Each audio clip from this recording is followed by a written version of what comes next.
Алдыдагы күз-кыш айларында Нарын облусуна 127.840 тонна көмүр отуну керектелет. Мына ушу муктаждыкты убагында камсыз кылуу багытында облустук отурум өткөрүлдү.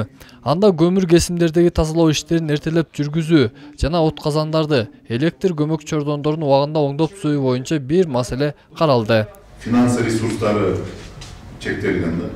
Кеңешмеде маалым болгондой, быйылкы жылытуу мезгилине карата көмүр казуу иштери айрым кесимдерде август айлары менен толук башталат. Андагы адистердин билдирүүлөрүндө учурда кесимдердеги көмүр катмардын үстүн тазалоо иштери жүрүүдө. Ушул жылдын 1-июнунан баштап тазалоо иштери бардык күчтөрдүн баарын жумшадык.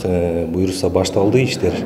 Тазалоо иштери башталды. Буюрса план быйылкы жылга негизи проект боюнча 750 000 тонна көмүр беришибиз керек, бирок биз миллионго чыгарабыз деп ушу пландадык да. Буюрса даярдык башталды, азыр тазалоо иштери жүрүп жатат.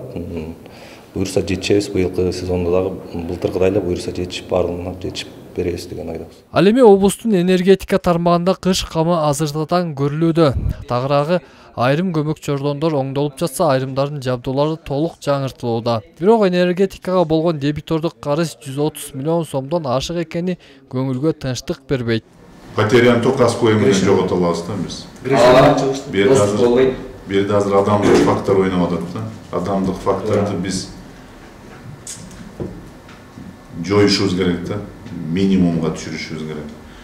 Өзбекстандын биз барганда дагы газ боюнча дагы булардын дебитордук элден карызы аябай чоң болчу да.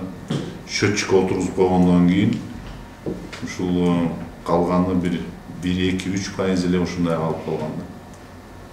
Ошондой эле жыйынга жеке менчик көмүр өндүргөн ишканалардын жетекчилери жана башка тийиштүү тармактардын өкүлдөрү да катышты. Анда алар көмүр ташуу жана казуу иштеринде биргелешип иш алып баруу боюнча өз ара макулдашышты. Эсенбек Сталбек уулу, Адилет Алмазбеков, Өлкөдеми, Нарын шаары.